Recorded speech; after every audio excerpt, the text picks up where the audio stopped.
Radio Kantipur, radio राष्ट्रको। सरकारले पेश गरेको सूचना प्रविधि विधेयक संविधान र शक्ति पृथकीकरणको सिद्धान्त विपरीत रहेको कानूनविदहरूको ठहर, वाक स्वतन्त्रतासँग जोडिएको विषयमा विशेष अदालत गठन हुनु निरङ्कुशताको परिचय भएको भनाए। इराकको राजधानी बगदाद स्थित अमेरिकी बेस क्याम्पमा रहेका नेपाली सहित विदेशी कामदारलाई आफ्नो देश फर्काउन सुरु, 7 नेपाली फर्किए।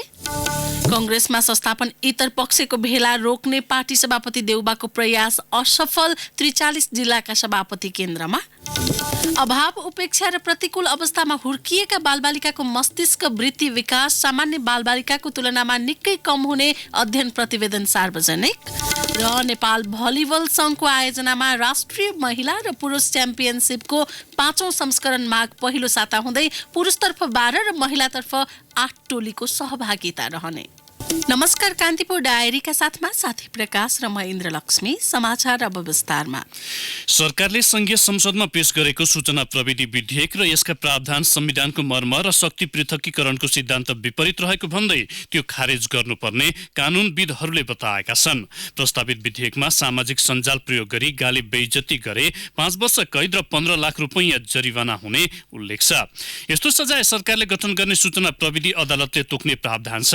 कानूनविदका अनुसार यो प्रावधान संविधानको धारा 152 र संविधानवादको मूल मर्म शक्ति पृथकीकरणको सिद्धान्तको बर्खिलाप छ। धारा 152 मा 1 वर्षभन्दा बढी कैद सजाय हुने फौजदारी कसुर सम्बन्धी मुद्दा अदालत वा विशिष्टीकृत अदालत अथवा सैनिक अदालत वा न्यायिक निकाय बाहेक अन्य निकायको अधिकार क्षेत्रमा पर्ने छैन भन्ने उल्लेख छ। वरिष्ठ अधिवक्ता हरिहर दाहालले भन्नुभयो, नियमित अदालतको क्षेत्राधिकार मिच्ने गरी विशेष अदालत गठन गर्नु भनेको प्रतिगमनकारी कदम हो। वाक स्वतन्त्रतासँग जोडिएको विषयका लागि विशेष अदालत गठन हुन्छ भने त्यो निरङ्कुशताको परिचयात्मक रूप हो। सरकारले गठन गर्ने भनेको सूचना प्रविधि अदालतमा नेपाल सरकारले तोकेको जिल्ला न्यायाधीश र सूचना प्रविधि तथा वाणिज्य क्षेत्रको 1-1 जना प्रतिनिधि गरी 3 सदस्यीय इजलास गठन हुने प्रावधान विधेयकमा छ। विधेयक अनुसार जिल्ला न्यायाधीशलाई नियुक्ति गर्दा सरकारले न्याय परिषदसँग परामर्श गर्ने र बाँकी 2 न्यायाधीश सिधै नियुक्त गर्न सक्नेछ। अदालत गठन र न्यायाधीश नियुक्तिको प्रावधानले दण्ड दिने निकायले नै दण्ड तोक्न हुँदैन भन्ने शक्ति पृथकीकरणको सिद्धान्त मिचेको कानूनविदहरूको विश्लेषण छ। वरिष्ठ अधिवक्ता सुनिल पोखरेलले भन्नुभयो, सरकारले आफै न्यायाधीश नियुक्त गर्ने भनेको आफैले दण्ड दिन आफै फैसला गर्छु भन्ने हो, जो लोकतन्त्रमा मान्य हुँदैन। कुनै पनि अदालतमा न्यायाधीशको नियुक्ति न्यायपालिकाले गर्नुपर्छ, कार्यपालिकाले होइन। भ्रष्टाचार, लागू औषध लगायतका मुद्दा हेर्दै आएको विशेष अदालतका 3 सदस्यीय इजलासको गठन न्याय परिषदको सिफारिसमा हुन्छ। तर प्रस्तावित विधेयकमा भने 2 सदस्यलाई सरकारले सिधै नियुक्त गर्न सक्ने र अध्यक्षका लागि मात्र सरकारले तोकेको जिल्ला न्यायाधीशको नियुक्तिमा न्याय परिषदको परामर्श लिने भन्ने रहेको छ। पोखरेलले भन्नुभयो, परामर्श र सिफारिस भनेको एउटै कुरा होइन। सिफारिस लिनुपर्ने अवस्थामा सिफारिस गर्ने निकायको पूर्ण निर्णय हुन्छ भन्ने परामर्शमा सोधे पुग्छ, निर्णय मान्नै पर्छ भन्ने हुँदैन। सरकारले गठन गर्न खोजेको सूचना प्रविधि अदालतको संवैधानिक हैसियत 5 वर्षसम्मको सजाय तोक्ने नभएको पनि विज्ञहरूले औल्याएका छन्। इराकको राजधानी बगदाद स्थित अमेरिकी बेस क्याम्पमा रहेका नेपाली सहित विदेशी कामदारलाई आफ्नो देश फर्काउन थालिएको छ। सो क्याम्प सुरक्षाका हिसाबले उच्च जोखिममा पर्छ। क्याम्पभित्र करिब 200 नेपाली कार्यरत छन्। इरान र अमेरिका बीच तनाव चुलिएपछि बगदाद स्थित अमेरिकी सेनाका लागि सहयोगीको काम गरिरहेका कम्पनीहरूले आवश्यक कामदार राखेर बाँकीलाई आइतबारबाट पठाउन थालेका हुन्। आइतबार र सोमबार फर्काइएको टोलीमा नेपाली 7 जना परेका छन्।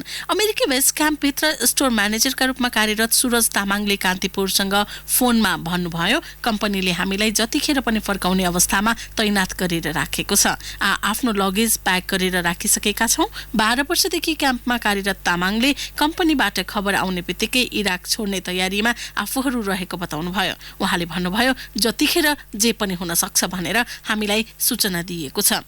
अमेरिकी सेना र हाम्रा लागि अपनाइएको सुरक्षा रणनीति एउटै हो। उहाँका अनुसार अमेरिकी बेस क्याम्पभित्र धेरै कम्पनी काम गर्छन्। ती कम्पनीले अत्यावश्यक संख्याका कामदार मात्र राखेर बाँकीलाई सामान्य अवस्था बनेपछि बोलाउने शर्तमा फर्काइरहेका छन्। अमेरिकी सेनाको कफी शपमा कार्यरत दोलखाका बद्री खत्रीले भन्नुभयो, स्थिति यसरी प्रतिकूल भइदिन्छ जस्तो लागेको थिएन। अहिलेसम्म सुरक्षित छौं, यहाँबाट छिटो निस्कन पाए हुन्थ्यो।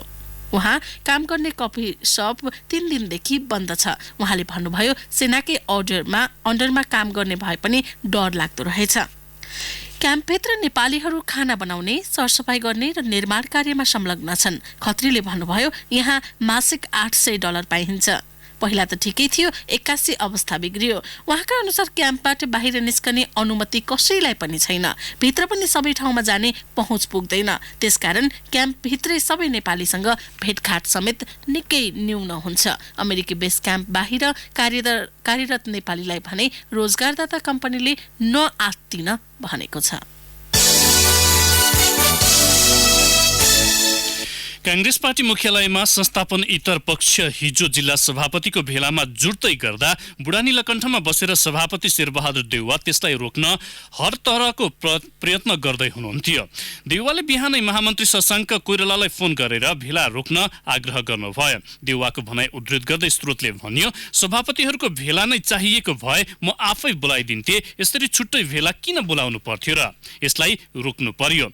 के विषयमा मिलाउनु पर्छ आउनुहोस्, कुरा गरौँ, तर भेला रोक्नुहोस्। जवाफमा शशाङ्कले धेरै बोल्नु भएन। भेला नभएर जिल्ला सभापतिहरूसँग परामर्श मात्र रहेको स्पष्टीकरण उहाँले दिनुभयो। कोइरालाको जवाफ थियो, हामी उहाँहरूसँग परामर्श गर्छौं, तपाईँ पनि सहमतिका लागि तयार हुनुहोस्। भेलामा बढीभन्दा बढी सभापतिलाई उपस्थिति बनाउन संस्थापन इतरका नेताहरू केही दिनदेखि खटिँदै आएका थिए। उसैगरी उनीहरूलाई रोक्न सभापति देउवा सक्रिय हुनुहुन्थ्यो। सभापति र उहाँ निकट नेताहरूले जिल्लामा फोन गरेर सभापतिलाई नआउन दबाब दिएका थिए। दुवै पक्षको कसरतका बीच भेलाको पहिलो दिन 43 जिल्ला सभापति सहभागी भए। आज संख्या अझै बढ्ने नेताहरूको दाबी छ। बढी सभापतिलाई सहभागी गराउन भेला केही दिन जारी राख्ने सोच नेताहरूले बनाएका छन्। केन्द्रीय कार्यसमितिमा देउवाको पकड छ। केन्द्रदेखि तल्ला तहका संरचनामा भने संस्थापन इतर पक्ष हाबी रहेको छ। एक नेताले भने विवाद बढ्दै जाँदा जिल्लामा आफ्नै निर्देशन पालना नहुने हो कि भन्ने डर नेतृत्वमा छ। दबाब बढेपछि सभापति केही हच्किनु भएको छ। पौष 11 को निर्णय सच्याएर भए पनि मिलाउने पक्षमा देउवा देखिएको ती नेताको दाबी छ। प्रदेश 3 को हिउँदे अधिवेशन हिजो सुरु भएको छ। नेकपा सचिवालयले प्रदेशको राजधानी हेटौँडा र नाम बागमती कायम गर्ने निर्णय गरेसँगै 4 महिना पश्चात प्रदेशसभाको बैठक राखिएको हो। हिजो र आजको बैठकबाट नाम र राजधानी टुङ्ग्याउने गरी तयारी प्रदेशसभाले गरेको भए पनि आज बैठक नबस्ने भएको छ। कार्यव्यवस्था परामर्श समिति बैठकको निर्णय अनुसार प्रदेशसभाको अर्को बैठक भोलि मात्रै दिउँसो 3 बजे बस्नेछ। कार्यव्यवस्था तथा परामर्श समितिको बैठकमा सभामुख सानु कुमार श्रेष्ठले स्थायी राजधानी र नामाकरण टुङ्ग्याउने आजको कार्यतालिका प्रस्ताव गर्नुभएको थियो। सत्तारूढ नेकपामा राजधानी र नामाकरणको विषयमा सहमति नहुँदा बैठक 1 दिनपछि धकेलिएको हो। यस अधिवेशनमा राजधानी र नामाकरण मुख्य एजेन्डाका रूपमा रहेका छन्। बैठकको सुरुवातमा प्रदेशसभामा प्रतिनिधित्व गर्ने दलका नेताहरूले आफ्नो धारणा राखेका थिए। सहमतिमा प्रदेशको स्थायी राजधानी र नामाकरण टुङ्ग्याउनु पर्नेमा दलका नेताहरूले जोड दिएका छन्। कुनै स्थान विशेष भन्दा पनि सबैलाई पाएक पर्ने स्थानमा प्रदेशसभाबाटै सहमतिमा स्थायी राजधानी र नामाकरणलाई टुङ्ग्याउनु पर्नेमा विशेष जोड रहेको थियो। बैठकको सुरुवातमा बोल्दै प्रदेश 3 का मुख्यमन्त्री डोरमणि पौड्यालले यस अधिवेशनबाट प्रदेशको नाम र राजधानी टुङ्गो लगाउने भएकाले ऐतिहासिक हुने बताउनुभयो। हिजोको प्रदेशसभा बैठकले प्रदेशको नामाकरण सम्बन्धी कार्यविधि समेत पास गरेको छ। सत्ता पक्ष नेकपाका प्रमुख सचेतक रामेश्वर फुयालले प्रदेशसभामा पेश गरेको नामाकरण सम्बन्धी कार्यविधिमा प्रमुख प्रतिपक्षी नेपाली कांग्रेसकी मुख्य सचेतक राधा घले र विवेकशीलका संसदीय दलका नेता रमेश पौड्यालले समेत समर्थन गरेका थिए। यसैबीच प्रदेशको स्थायी राजधानी र नामाकरणको विषयमा सहमति खोज्नका लागि सत्तारूढ नेकपा र प्रमुख प्रतिपक्षी कांग्रेसको संसदीय दलको बैठक भने आज बस्ने भएको छ। 3 दिन चलेर स्थगित भएको नेकपाको बैठक र पुनः बस्न थालेको हो। कांग्रेसको बैठक हिजै बस्ने भने पनि आन्तरिक तयारी नपुगेपछि स्थगित भएको थियो। कांग्रेसको बैठकमा सरकारको समीक्षा साथै स्थान र नामको विषयमा समेत सहमति खोज्ने गरी तयारी भइरहेको सचेतक छिरिङ दोर्जे लामाले बताउनुभयो।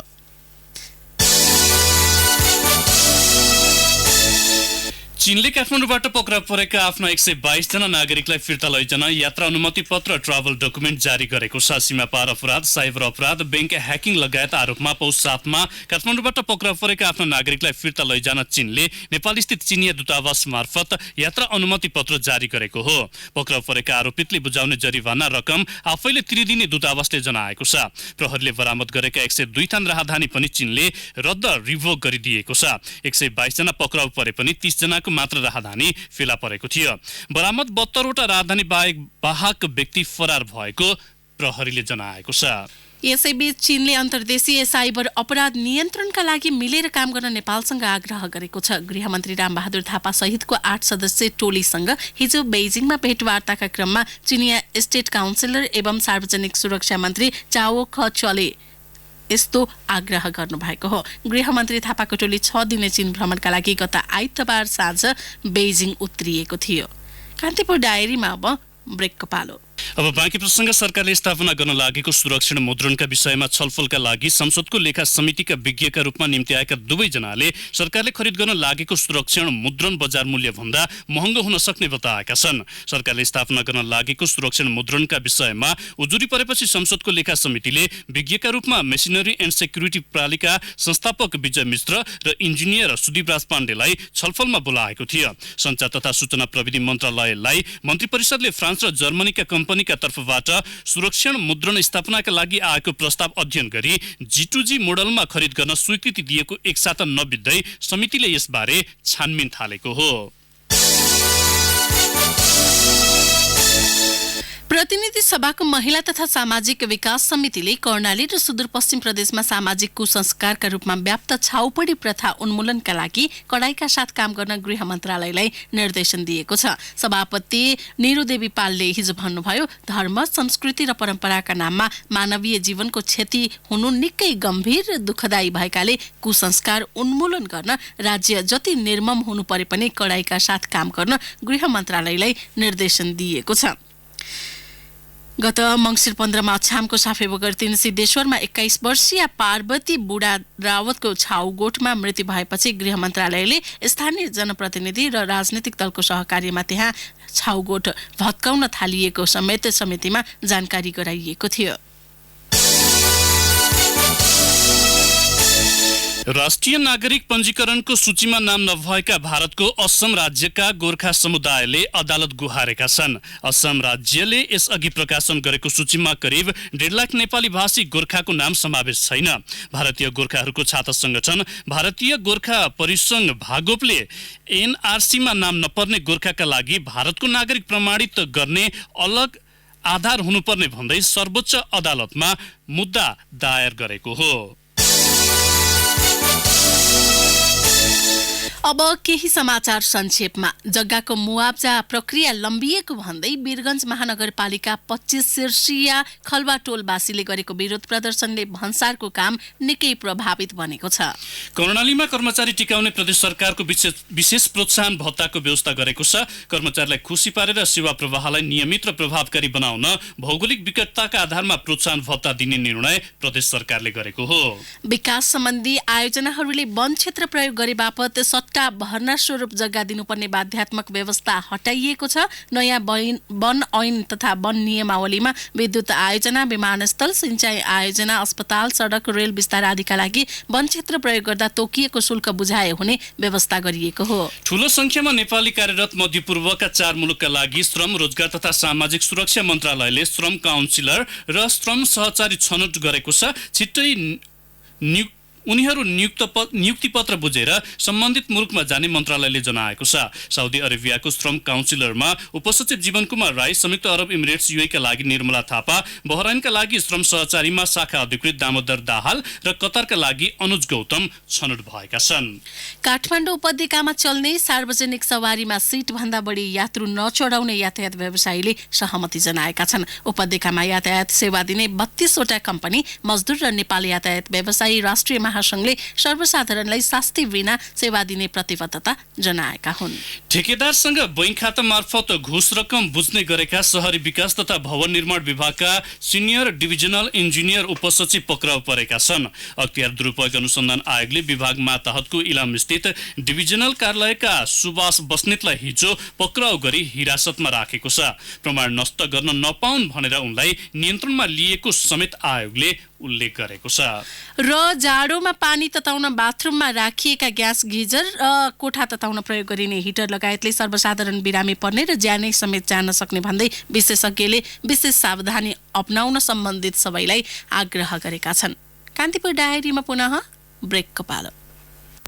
एटीएम लगायत विद्युतीय कार्ड मार्फतको कारोबारमा वार्षिक करिब 70 करोड रुपियाँ बराबर विदेशी मुद्रा मुलुकबाट बाहिरिने गरेको छ। यो एटीएम लगायत कार्ड मार्फत एटीएम मेसिनबाट पैसा झिक्दा र पीओएस कारोबार गर्दा भिजाले लिने शुल्क हो। यस्तो कारोबारमा सिस्टम उपलब्ध र राफसाफ गरिदिए बापत भिसालाई निश्चित रकम शुल्कका रूपमा भुक्तानी गर्नुपर्छ।